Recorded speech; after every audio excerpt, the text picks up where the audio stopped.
Before you listen to another word, I want you to answer one question. Who owns your mind right now? Is it you, or is it someone who walked away months, maybe even years ago? Think about it. They are not sitting beside you. They are not speaking to you. They are not living your life. Yet they still decide how you feel when you wake up. They still appear when you try to sleep. They still interrupt moments that should have been peaceful. How can someone who isn't even here still have so much power over your life? The Buddha taught that the most dangerous prison has no walls. It is built from memories, fed by attachment, and guarded by the restless mind. The heartbreaking part is this: most people spend their entire lives trying to escape that prison without realizing they are the ones rebuilding it every single day. Tonight, you are about to discover why one person still controls your mind without being there, why your suffering has lasted far longer than the event itself, and how to break the invisible chains that have been keeping your heart trapped. Because your greatest freedom will never come from changing another person. It will come from reclaiming the only place that was always meant to belong to you, your own mind. The greatest prison is the person who lives rent-free in your mind. Most people believe a prison is a place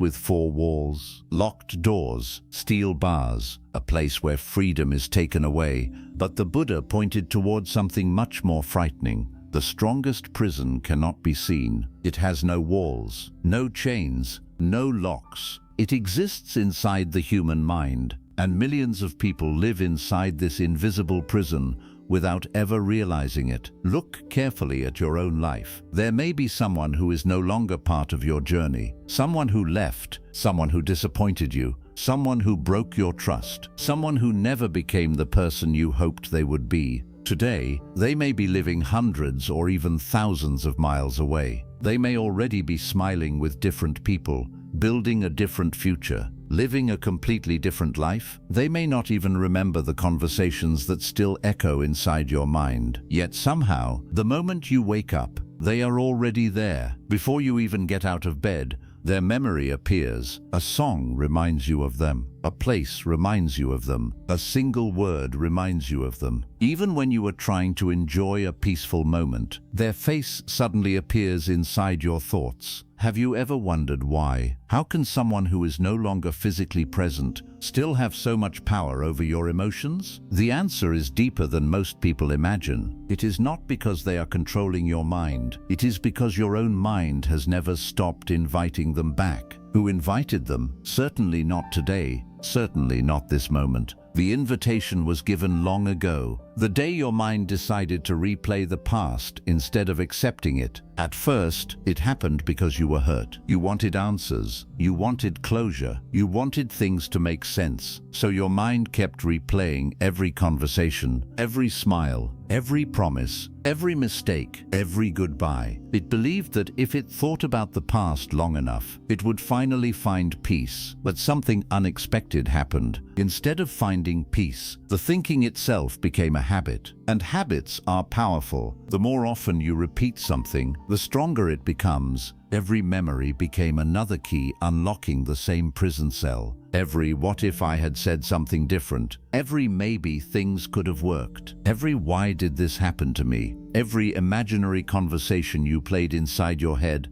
quietly made the chains stronger. Without realizing it, you stopped living in the present. You started living inside yesterday. The strange part is this: most people believe they are remembering someone, but that is not what is really happening. In reality, they are rehearsing their own suffering. Every replay feels like searching for healing, but it actually keeps reopening the same wound. Imagine touching a cut every single day just to see if it still hurts. Would it ever heal? Of course not. Not because the wound is too deep, but because you never allow it to close. The mind works the same way. Every time you replay the pain, you give it fresh life. The Buddha taught that attention is one of the greatest powers a human being possesses. Your attention is like water. Whatever you keep watering continues to grow. If you water anger, anger grows. If you water fear, fear grows. If you water old memories every single day, those memories begin growing bigger than your present life. Eventually, one person becomes larger than your entire future. Think about how extraordinary this is. Someone who left your life once can continue leaving you every morning, not because they came back, but because your mind keeps reopening the same door, again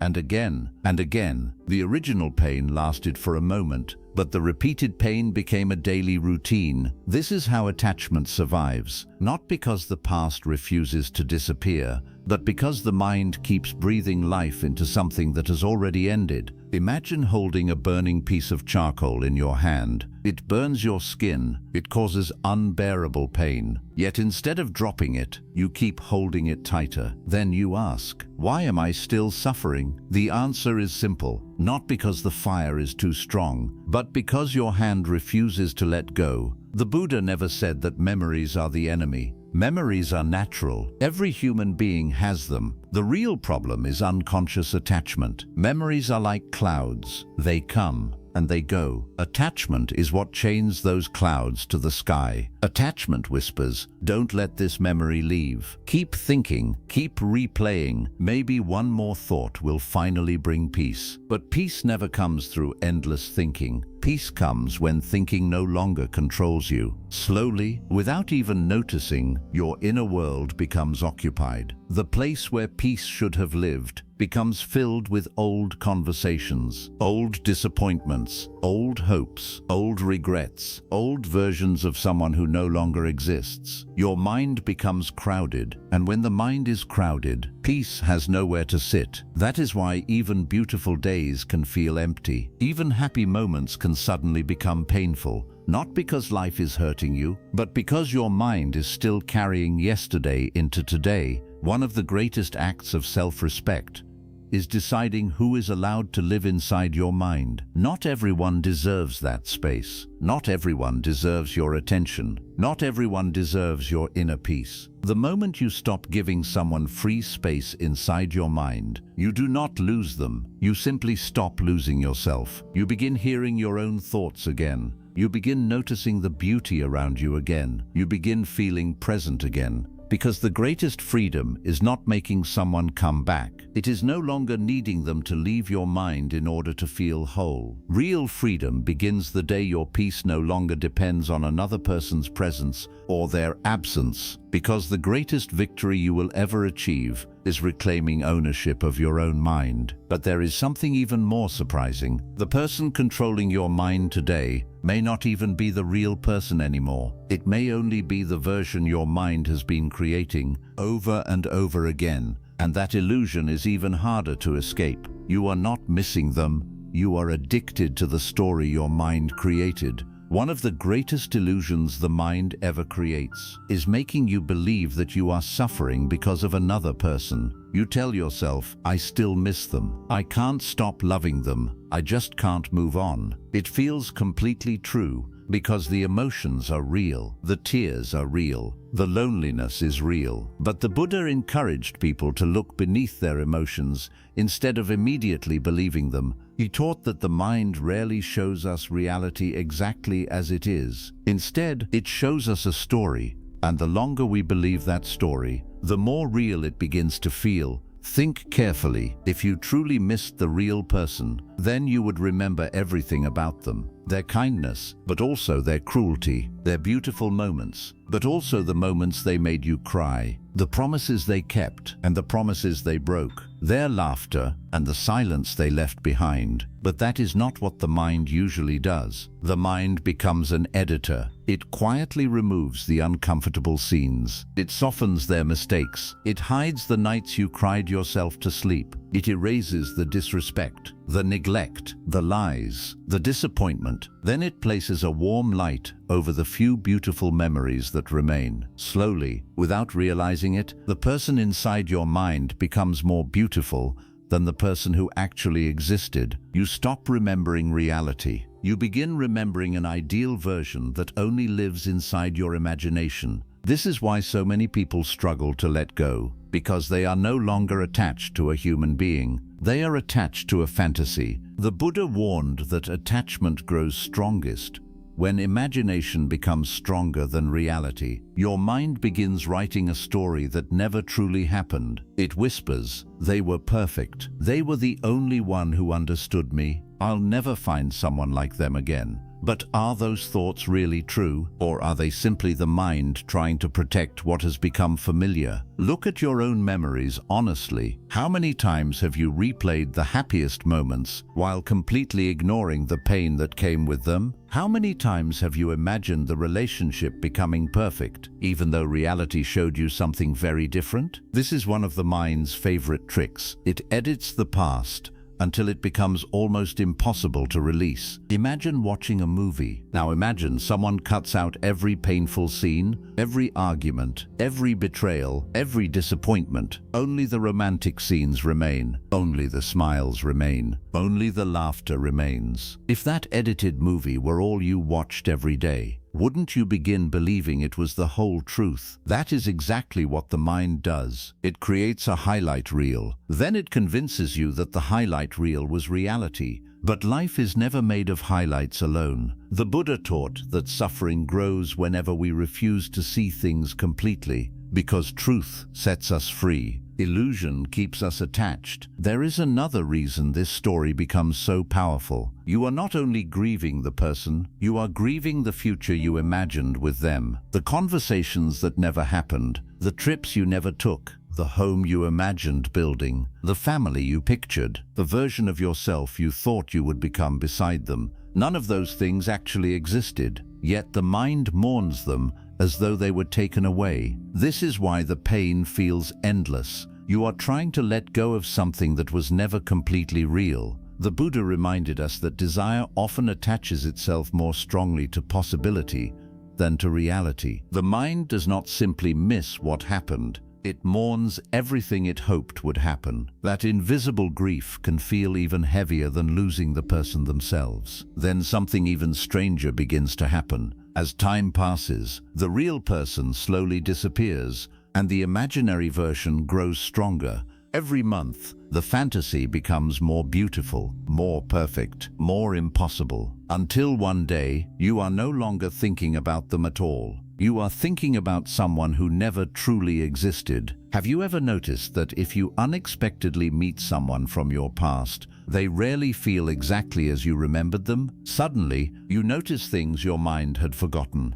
You remember why the relationship was difficult. You remember why you felt exhausted. You remember why it ended. Reality quietly breaks the illusion. That is why many people say, "I don't know why I wanted them back," because the person they missed existed only inside their thoughts, not inside real life. The Buddha taught that wisdom begins the moment you stop believing every picture your mind paints. Not every memory deserves your trust. Not every thought deserves your attention. Not every emotion deserves your obedience. Sometimes, the kindest thing you can do for yourself is question the story you keep telling yourself. Ask yourself honestly, do I truly miss this person, or do I miss the version my mind has created? Do I miss who they really were, or do I miss who I desperately wanted them to become? Those two questions have the power to change everything, because awareness begins where illusion ends. The moment you stop worshipping the story, you begin seeing the truth. And truth, although painful at first, always weighs less than illusion. The person who keeps living inside your mind may never have been the real problem. The real problem was the story your mind refused to stop telling. And once you stop believing that story, its power over you begins to disappear. But the mind has another hidden weapon. Even after you see through the illusion, it keeps pulling you back through repetition. The more often you think about someone, the easier it becomes to think about them again. And that is exactly what we will uncover next. Every time you think of them, you hand them more power. Have you ever noticed something strange? There are people you met years ago whose faces you can barely remember. You cannot remember their voice. You cannot remember what they wore. You cannot even remember the last conversation you had with them. Yet there is one person whose smallest memory still feels alive. One sentence they once said still echoes inside your mind. One photograph can completely change your mood. One song can pull you back into a chapter of your life that ended long ago. Why does this happen? Is it because they were more important than everyone else? Not necessarily. The Buddha taught that the mind becomes attached to whatever it repeatedly returns to. The mind is like a path through a forest. The first time you walk across it, the grass is thick, the way is difficult. But if you walk the same path every single day, the grass slowly disappears. The ground becomes smooth. Soon, without even thinking, your feet naturally follow that same direction. The human mind works exactly the same way. Every thought creates a path. Every repeated thought makes that path stronger. Every day you replay the same memories, you are walking the same mental road again. After enough repetition, your mind no longer needs a reason. It simply follows the path it already knows. This is why some people say, "I don't even want to think about them anymore," but they just appear. It feels as though your mind is working against you. But the truth is, your mind is simply following the habit you trained it to follow. It has become automatic. Imagine learning to drive a car. At first, you must think about every movement, the mirrors, the steering wheel, the pedals. Everything requires attention. But after years of driving, you no longer think about those actions. They become automatic. Thoughts work the same way. The more often you repeat them, the less effort the brain needs to produce them. This is why attachment feels so powerful. Not because the person has magical control over you, but because repetition has programmed your attention. The Buddha understood this thousands of years ago. He observed that repeated thoughts become mental habits, and mental habits quietly become our reality. Many people wake up every morning, and before their feet even touch the floor, their mind has already traveled into the past. Not because they chose to, because yesterday trained the mind to go there first. The danger is that you begin confusing familiarity with truth. Just because a thought appears often does not mean it deserves to be believed. Think about fear. If someone worries every day, their fears become familiar. But familiar does not mean true. The same is true with attachment. Just because someone appears inside your thoughts every day does not mean they belong there. It only means your mind has practiced returning to them. Now ask yourself something. How much power does another person actually have over your mind? Very little. How much power does your repeated attention have? Almost everything. Every time you replay the same memory, you unknowingly tell your brain, "This matters. Keep this alive. Bring it back tomorrow." And because the brain is designed to protect whatever seems important, it obeys. It stores those memories more deeply. It brings them back more quickly. It strengthens the emotional connection. Without realizing it, you become both the prisoner and the prison guard. You keep locking yourself inside the same emotional room. The Buddha taught that suffering continues whenever unconscious repetition continues. This is why awareness is so powerful. The moment you notice a thought, you create a small space between yourself and your mind. For the first time, you realize, "I am watching this thought. I am not the thought itself." That single realization changes everything, because what you can observe no longer completely controls you. Imagine sitting beside a river. Leaves float across the water. Some are green, some are yellow, some move quickly, some move slowly. Would you jump into the river to catch every leaf? Of course not. You simply watch them pass. The Buddha encouraged people to treat thoughts the same way. A memory appears, let it appear. A feeling arises, let it arise. A face enters your mind, notice it, but do not climb inside the thought. Do not build a house there. Do not start another imaginary conversation. Do not ask another 100 unanswered questions. Simply notice and let it continue flowing. At first, this feels almost impossible because your old habit keeps pulling you back. The mind whispers, "Just think about them one more time. Maybe this time you'll finally understand. Maybe this time you'll finally find peace." But have you noticed something? Every one last time becomes another 100 times. The mind promises relief, yet delivers more attachment. It promises closure, yet creates another loop. This is how years disappear, not through one painful memory, but through thousands of repeated visits to the same one. One day becomes a week becomes a year becomes an entire chapter of your life. all because the mind never stopped walking the same road. But here is the beautiful truth. The same mind that created the habit can create a new one.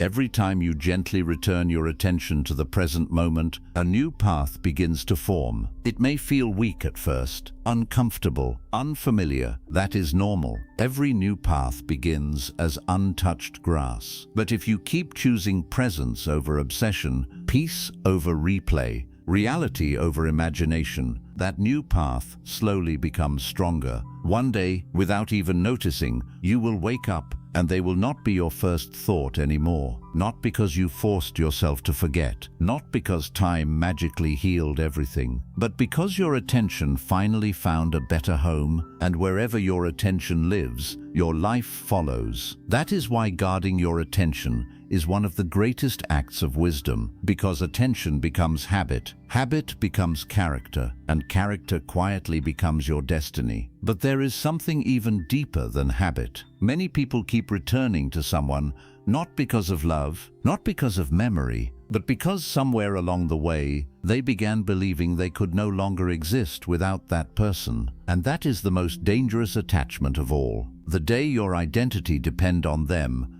you lost yourself. One of the quietest tragedies in life is not losing another person. It is losing yourself without even noticing it. The Buddha taught that everything in this world is constantly changing. People change, relationships change, feelings change, life itself changes. When we build our identity on something that is always changing, suffering quietly follows. At first, you never planned to lose yourself. No one wakes up one morning and decides, I will forget who I am. It happens slowly, so slowly that you hardly notice it. One small sacrifice at a time. You stop doing the things that once made you happy. You stop spending time with the people who truly cared about you. Your hobbies disappear, your dreams become quieter, your confidence slowly fades. Little by little, your world becomes smaller, until one day, almost everything in your emotional life begins revolving around one person. Their message decides your mood. Their attention decides your happiness. Their silence decides your peace. Their approval decides your confidence. Without realizing it, you hand them something that never belonged to anyone else, your identity. And once your identity begins depending on another person,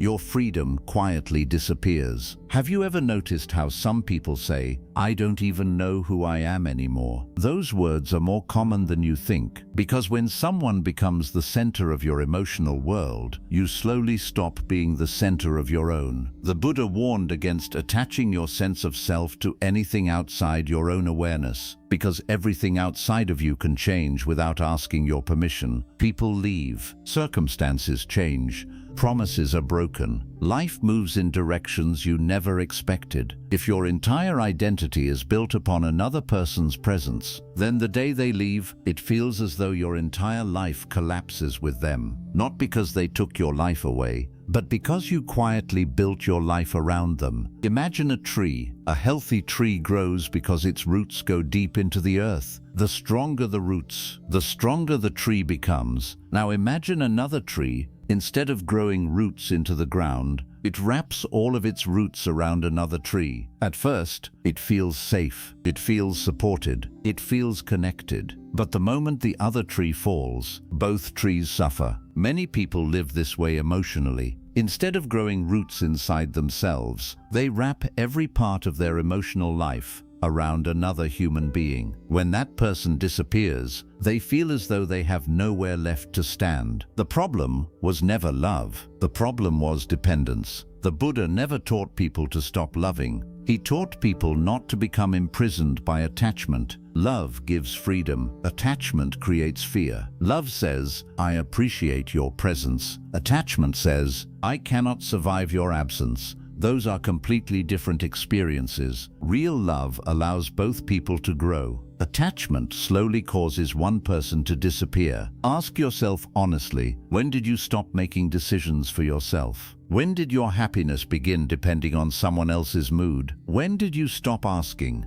what kind of person do I want to become? And start asking, what can I do to keep them from leaving? That is the moment your identity quietly began slipping away. The mind is very clever. It tells you that sacrificing yourself is proof of love. It whispers, if you give a little more, they will finally choose you. If you become more patient, they will finally understand you. If you change yourself, everything will work out. So you keep changing. You become quieter, you become smaller, you hide your real feelings, you ignore your own needs, you forgive things that continue hurting you, you accept treatment you would have never accepted before, not because it feels right, but because you are afraid of losing them. And in your effort to avoid losing them, you begin losing yourself. This is one of the deepest forms of suffering, because it happens silently. You still smile, you still go to work, you still talk to people, but inside, you no longer recognize the person you have become. Have you ever looked back at an old photograph and thought, I was so different back then? Not because you looked different, but because your spirit felt different. You laughed more easily, you dreamed more freely, you trusted yourself more. Then somewhere along the way, you handed someone else the responsibility of deciding your worth. From that day forward, you stopped seeing yourself through your own eyes. You started seeing yourself through theirs. If they appreciated you, you felt valuable. If they ignored you, you felt invisible. If they stayed, you felt complete. If they left, you felt empty. Can you see the danger? Your value was changing every day, not because you changed, but because someone else's behavior changed. The Buddha reminded his followers that your worth cannot be borrowed from another person. Anything borrowed can be taken away. Anything built upon another person's approval will always leave you anxious, because deep inside, you know it can disappear at any moment. Real confidence is different. It is quiet. It does not beg. It does not chase. It does not panic when people walk away, because it knows its roots are planted inside,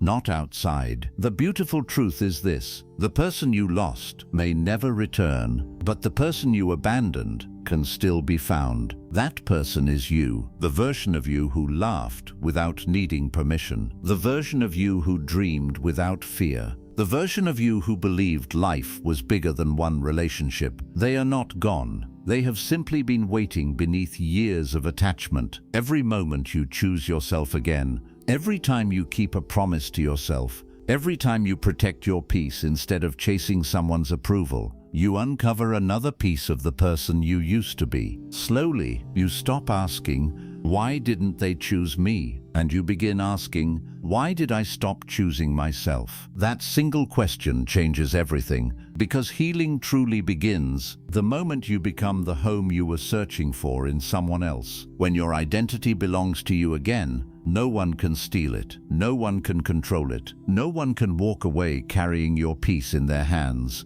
because your peace was never meant to live inside another person. It was always meant to live inside you. And yet, even after rediscovering yourself, the mind has one final trick. It convinces you that the pain you keep carrying is actually love. But what if it isn't love at all? What if your mind has simply confused emotional pain with emotional attachment? That is the truth we must uncover next. Your mind is confusing emotional pain with love.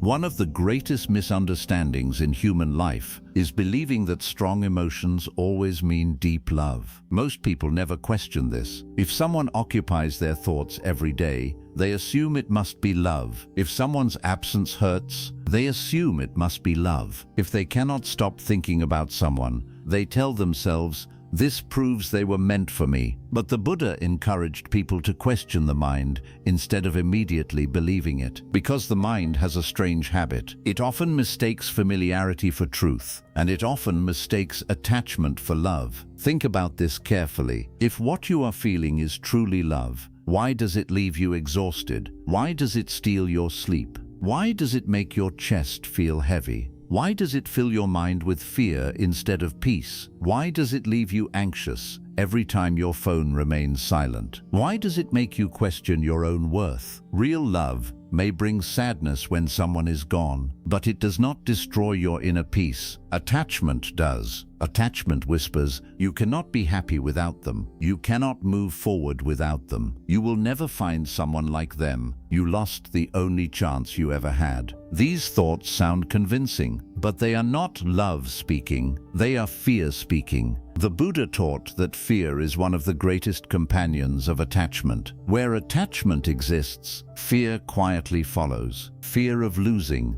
fear of being forgotten, fear of being replaced, fear of being alone, fear of never feeling whole again. Notice something important. Love wants the other person to be well. Attachment wants the other person to stay. Love allows freedom. Attachment demands certainty. Love breathes. Attachment suffocates. Many people spend years calling their attachment love, never realizing they are holding on to emotional suffering instead. Imagine holding a bird in your hands. If you hold it gently, it can breathe, it can rest, it can choose to stay. But if you squeeze it tightly because you are afraid it might fly away, you begin hurting the very thing you wanted to protect. The mind behaves in the same way. The tighter it clings, the more suffering it creates. The Buddha observed that craving always promises satisfaction. It whispers, if they come back, you will finally be happy. If they apologize, your heart will finally be at peace. If they choose you, everything inside you will heal. But look honestly at your own life. How many times has the mind made that promise?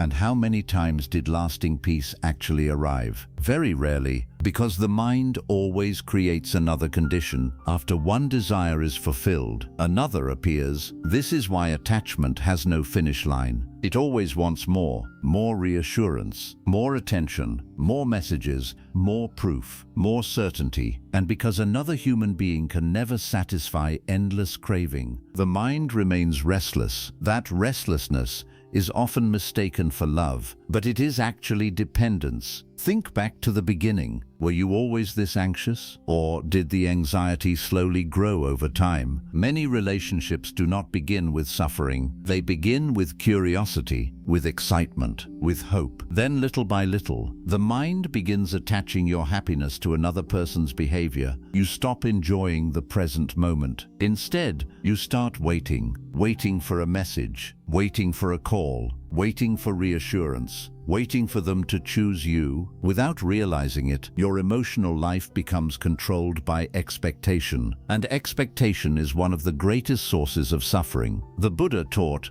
that expectations create invisible contracts. You silently expect people to behave according to the story inside your mind. When reality refuses to follow that story, pain appears, not because reality is wrong, but because expectation collided with truth. Now ask yourself something. How much of your suffering comes from what actually happened, and how much comes from what you expected to happen? Many people are not grieving reality. They are grieving the future they imagined, the future where everything worked out, the future where they stayed forever, the future where every promise came true. But that future existed only inside the mind. The heart mourns it anyway. There is another hidden reason attachment feels like love. The brain remembers emotional intensity. It remembers dramatic moments more easily than peaceful ones. This is why people often become attached to emotional highs and emotional lows. One day they feel deeply loved. The next day they feel ignored, then loved again,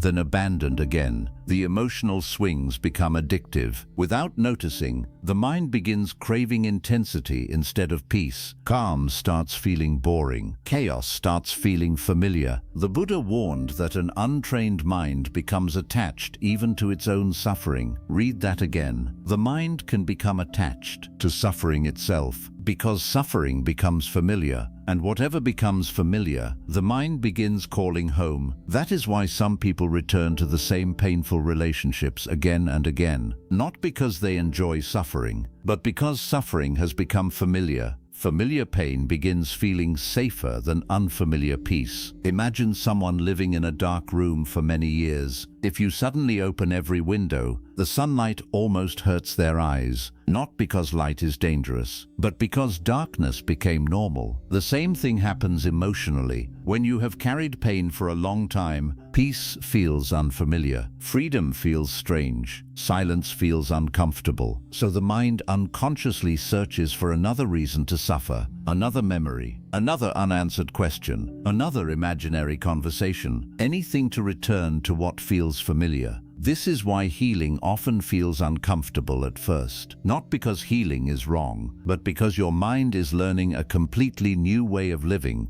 The Buddha never said freedom would feel familiar in the beginning. He simply said it was possible. The beautiful truth is this: love never asks you to abandon yourself. Love never demands that you sacrifice your peace. Love never requires you to become someone else just to deserve it. Real love makes your heart feel lighter. Attachment makes your heart feel heavier. Real love helps you become more yourself. Attachment slowly makes you forget who you are. So ask yourself honestly, if this feeling keeps stealing your sleep, your joy, your confidence, your peace, is it really love? Or has your mind simply been giving a different name to attachment? The moment you stop confusing pain with love, you stop chasing what hurts you. You stop romanticizing your suffering. You stop believing that emotional chaos is proof of a deep connection. Instead, you begin choosing what the Buddha pointed toward all along. Not excitement, not obsession, not endless craving, but peace, because anything that constantly steals your peace can never be the home your heart was truly searching for. And once you understand this, another question naturally appears. If love is not keeping you trapped, then why do you still feel the need to understand everything that happened? Why does your mind keep searching for one final answer? That is the hidden trap of closure, and it may be the deepest illusion of them all. You will never find peace by chasing closure from someone else. There is one trap that keeps people emotionally imprisoned longer than almost anything else. It is the belief that one final conversation, one final message, one final explanation will finally set them free. The mind whispers, if they would just tell me why, I could finally move on. If they apologized, my heart would finally be at peace. If they admitted they were wrong, I could finally let go. At first, this sounds reasonable. After all,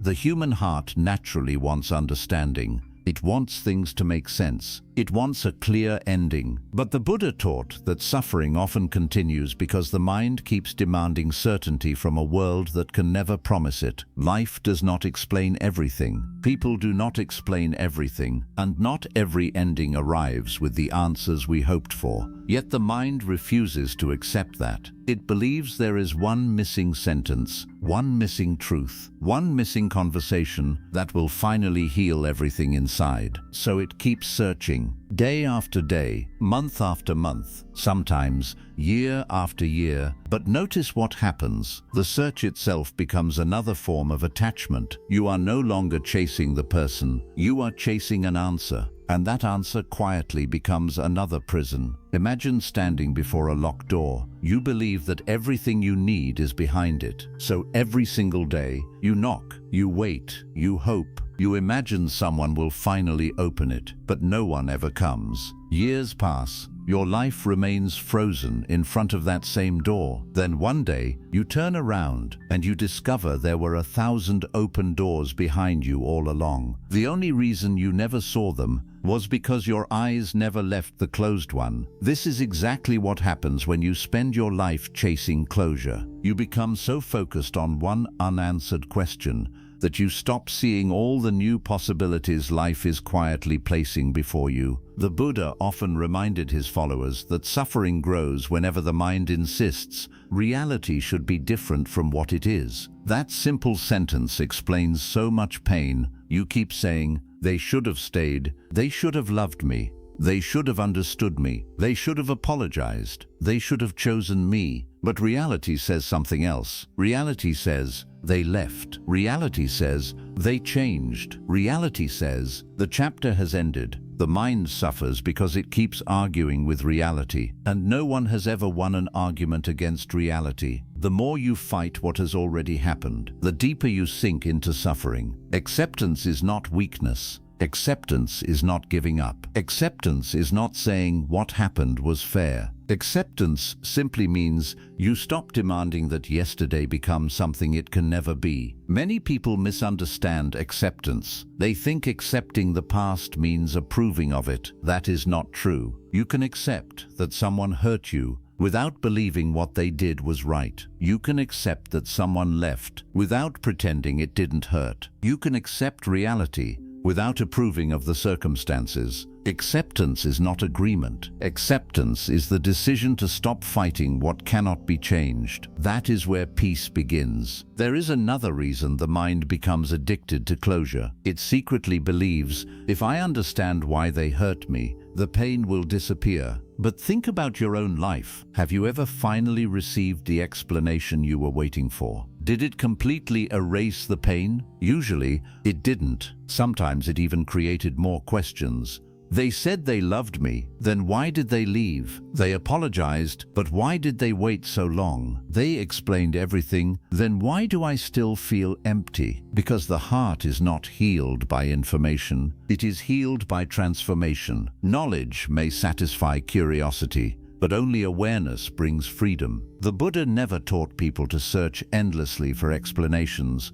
He taught them to understand the nature of the mind itself. Because once you understand the mind, you no longer become trapped by every unanswered question. Imagine trying to empty the ocean with a small cup. No matter how hard you work, the ocean remains. Searching for perfect closure is often the same. Every answer creates another question. Every explanation creates another possibility. The mind never says, "This is enough." It always wants more. One more conversation, one more chance, one more answer, one more sign, one more reason. And because the mind never feels completely satisfied, you remain trapped in an endless search. The Buddha called this craving, not craving for objects, not craving for money, but craving for certainty, craving for emotional completion, craving for reality to fit the story inside your head. Yet life was never designed to give us certainty. Life changes, people change, feelings change, everything changes.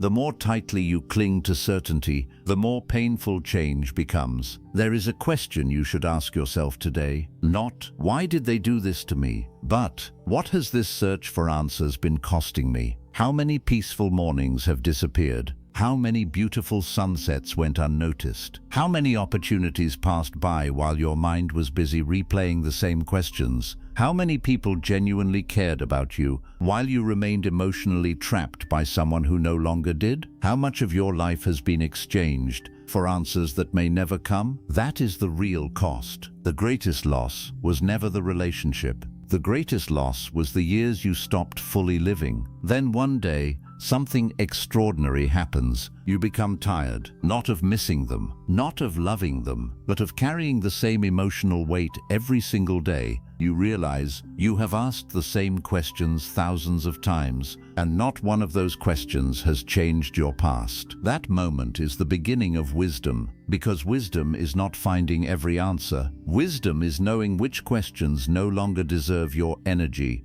The Buddha taught that freedom begins the moment you stop expecting the outside world to complete what can only be completed within. No person can hand you permanent peace. No apology can permanently quiet the mind. No explanation can heal a heart that has forgotten how to return to itself. Real closure is much quieter than people imagine. It is not a dramatic conversation. It is not the perfect goodbye. It is not hearing everything you wanted to hear. Real closure is waking up one morning and realizing you no longer need them to explain your life for you. You no longer need their permission to heal. You no longer need their apology to smile again. You no longer need their understanding to understand yourself. That is true freedom, because the moment your peace no longer depends on someone else's words, your peace finally belongs to you. But there is one final truth that is even deeper. Even after you stop searching for answers, the mind still has one last attachment. It keeps looking backward,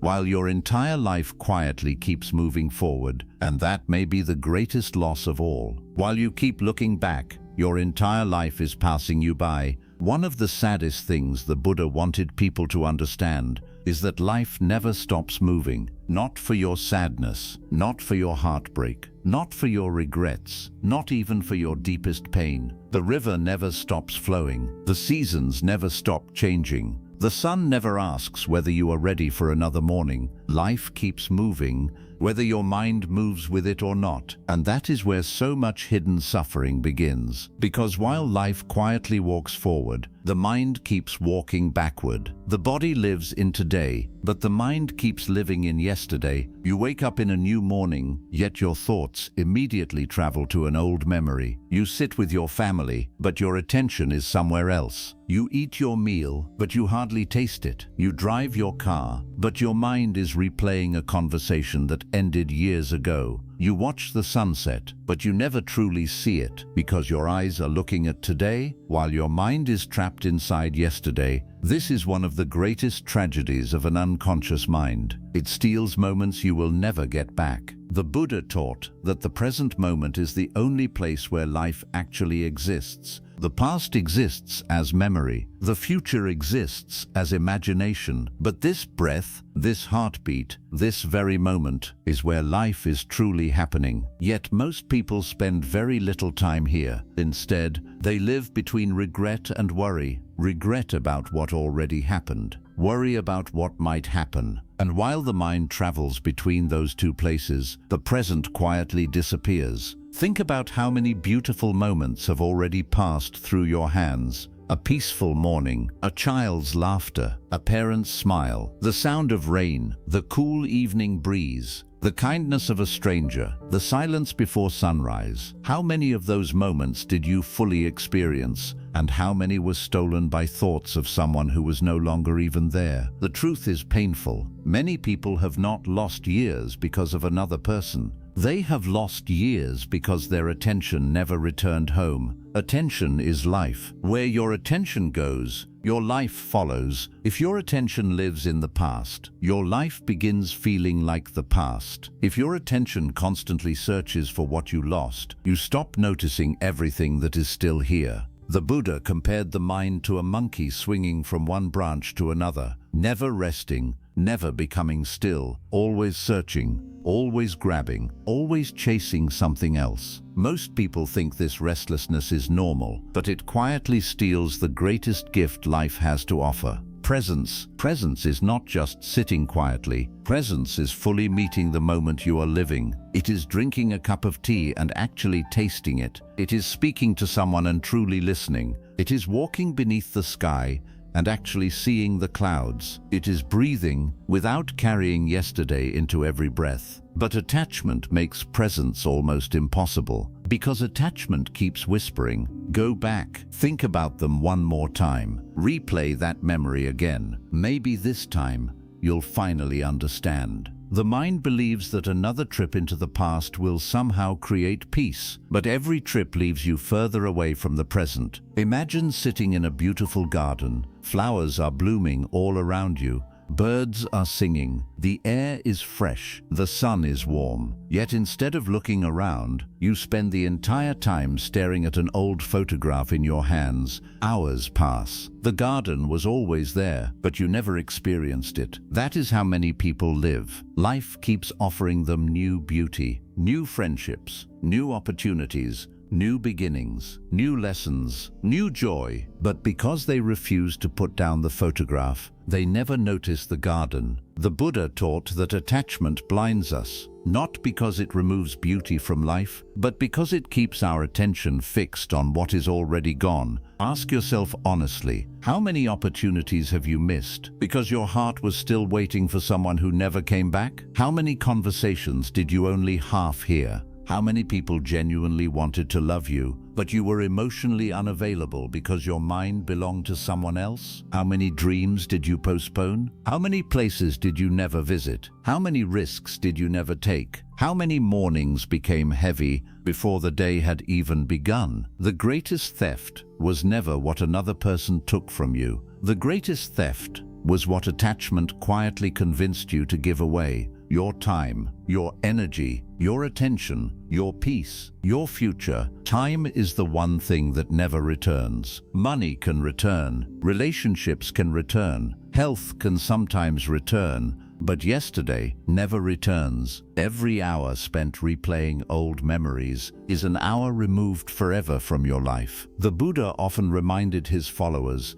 that human life is precious precisely because it is temporary. Every sunrise is one fewer sunrise than you had yesterday. Every breath is one breath closer to the end of your journey. When you truly understand this, you stop treating your attention carelessly, because attention is the currency of your life. Whatever receives it, receives your existence. Imagine someone giving away a handful of gold every single morning. At first, they hardly notice. One coin today, another tomorrow, another next week. Years later, everything is gone. Most people do the same thing with their attention. They give away little pieces of it every day. One memory, one regret, one fantasy, one imaginary conversation, one unanswered question, until they wake up one day, wondering where their peace disappeared. The answer is simple. It disappeared wherever their attention went. This is why mindfulness was so important in the Buddha's teaching. Mindfulness is not escaping life. It is finally arriving in it. It is gently bringing your attention back again and again, without anger, without force, without judging yourself, just returning, like bringing a lost child safely back home. Every time you notice your mind wandering into old pain, and gently return to this breath, this moment, this life, you weaken another chain. Not in one dramatic moment,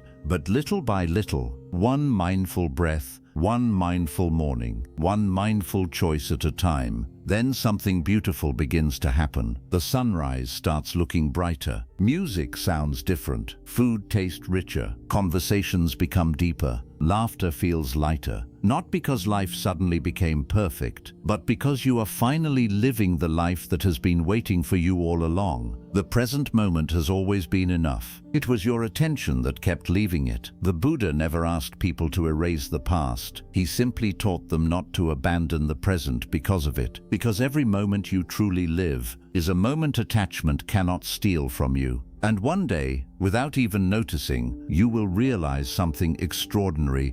The person who once occupied every corner of your mind no longer arrives first. Not because they changed, not because they returned, but because your life finally became bigger than your memories. That is the quiet miracle of awakening. You stop surviving your past, and you begin living your present. But there is one final step, one final door that must be opened. Because true freedom does not come when you forget someone. True freedom comes when you finally return to the person you abandoned all along, yourself. The moment you remove them from your mind, you become free again. After everything the Buddha taught about suffering, attachment, the restless mind, and the endless search for peace, all of it quietly points toward one final truth. Freedom does not begin the day someone comes back. Freedom begins the day you stop waiting for them to. That single moment changes everything. Most people spend years believing that peace is waiting somewhere outside themselves. If they apologize,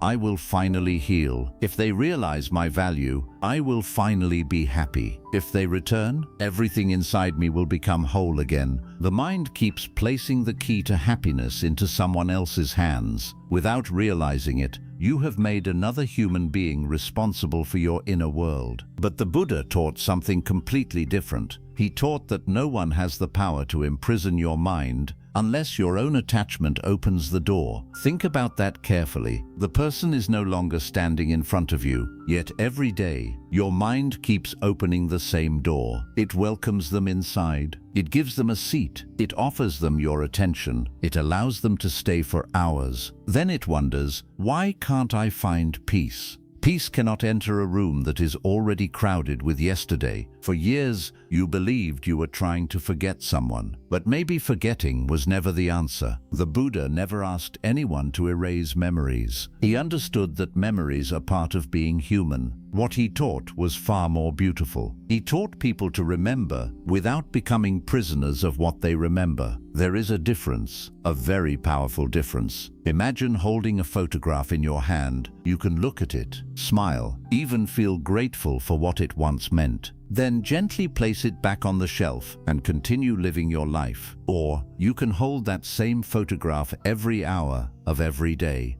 Carry it everywhere. Sleep beside it. Cry over it. Refuse to let it leave your hands. The photograph never became the burden. Your unwillingness to put it down did. This is exactly how attachment works. It is not the memory that keeps hurting you. It is your decision, often unconscious, to keep carrying it everywhere you go. The Buddha often reminded his followers that suffering does not continue by itself. The mind quietly renews it. Every morning you choose whether to water the past or water the life that is waiting in front of you. Both cannot grow at the same time. If you continue watering old pain, new peace struggles to grow. But when you begin watering awareness, compassion, gratitude, and presence, something extraordinary happens. The past slowly loses its voice, not because you forced it into silence, but because you finally stopped feeding it. Many people are afraid of letting go. They secretly believe, if I stop thinking about them,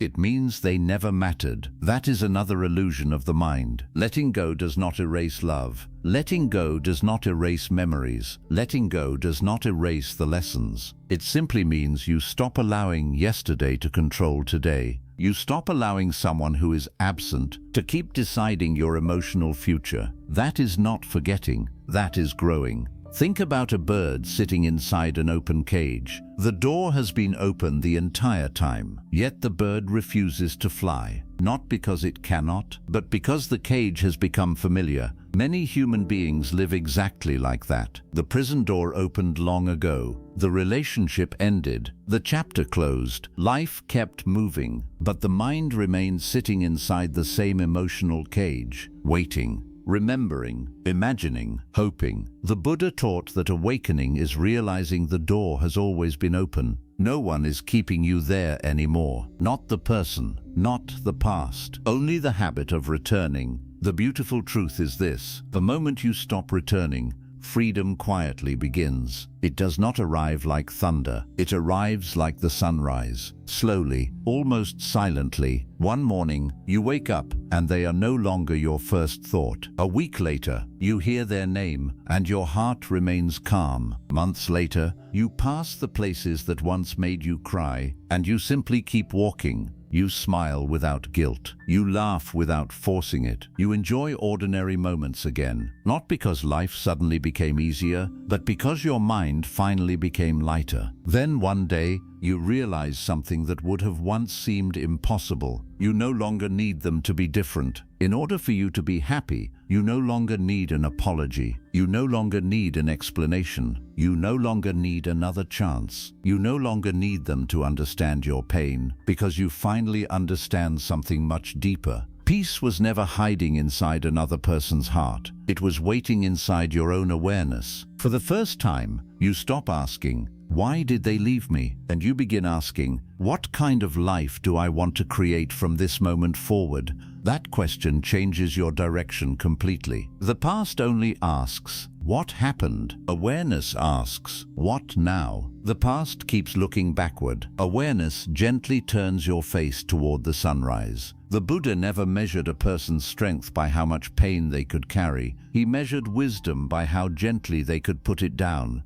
Anyone can continue suffering. Anyone can keep replaying old memories. Anyone can spend years chasing answers that never come. But it takes great courage to place the burden on the ground and continue walking. That is real strength. Many people think freedom means controlling the outside world, making people love them, making life go exactly as planned, making pain disappear forever. But the Buddha showed something far greater. Real freedom is no longer needing to control what was never yours to control. People will come, people will leave. Some will understand you, some never will. Some will stay for a season, some for a lifetime. That has always been the nature of life. But your peace, your awareness, your ability to remain present, those can always belong to you. Guard them carefully, because nothing in this world is more valuable than a quiet mind. Never forget this. The greatest victory is not making someone miss you. The greatest victory is reaching the place where your peace no longer depends on whether they do. It is becoming so deeply at peace that the past no longer has the power to disturb your present. The greatest healing is not forgetting their name. It is remembering your own. remembering the person you were before attachment, remembering the dreams you abandoned, remembering the joy that existed before fear took over, remembering that your heart was never created to become someone else's prison, compassion and peace. So today, do not ask yourself, how do I remove them from my mind? Ask yourself something much more powerful. What beautiful things can I finally make room for, now that I have stopped giving them that space? Because the mind is like a garden. It can never remain empty. If you remove attachment, plant awareness. If you remove regret, plant gratitude. If you remove fear, plant courage. If you remove obsession, plant inner peace. And if you care for that garden every single day, you will eventually discover the greatest truth the Buddha wanted every human being to realize. You were never searching for another person. You were searching for the peace that has always existed beneath the noise of your own mind. The day you finally return to that peace, no one can ever take it from you again. Because on that day, you do not simply let someone go. You come home. Before you leave, I want you to sit with one final question, not about the person who hurt you, not about the one who walked away, not about the memories that still visit you, but about yourself. How many years have you spent carrying someone who is no longer carrying you? How many beautiful mornings have you given away thinking about someone who is no longer thinking about you? How many peaceful nights have you sacrificed, waiting for answers that were never meant to come? Life is far too precious to spend it living inside a chapter that has already ended. Sometimes that price is your peace. Sometimes it is your confidence. Sometimes it is your joy. And sometimes it is years of your life that you can never get back. But today, you have a choice. You can continue giving your mind to the past, or you can finally give your life back to yourself. Remember, healing does not happen because time passes. Healing happens the moment awareness becomes stronger than attachment. The moment you stop chasing yesterday, today quietly begins to heal you. So after this video ends, don't rush to the next distraction. Sit in silence for just a few minutes. Take one slow breath. Then ask yourself honestly, who have I been giving free space inside my mind? And what has it been costing me? That one question may change your life more than 1,000 answers ever could. If this message touched your heart, don't let it become another video you simply watched. Let it become the beginning of a different way of living, a quieter mind, a lighter heart, a freer life. And if this teaching brought you even a little peace, share it with someone who may still be carrying an invisible burden inside their heart. You never know whose life might change because of one simple act of kindness. And if you're walking this path of wisdom with us, subscribe and join us for more timeless Buddhist teachings that help you free your mind, heal your heart, and awaken to a more peaceful life. Until we meet again, protect your peace, guard your attention, choose yourself with compassion, and never forget, the greatest freedom is not when someone finally leaves your life. It is when they finally leave your mind. Only then do you truly meet yourself again.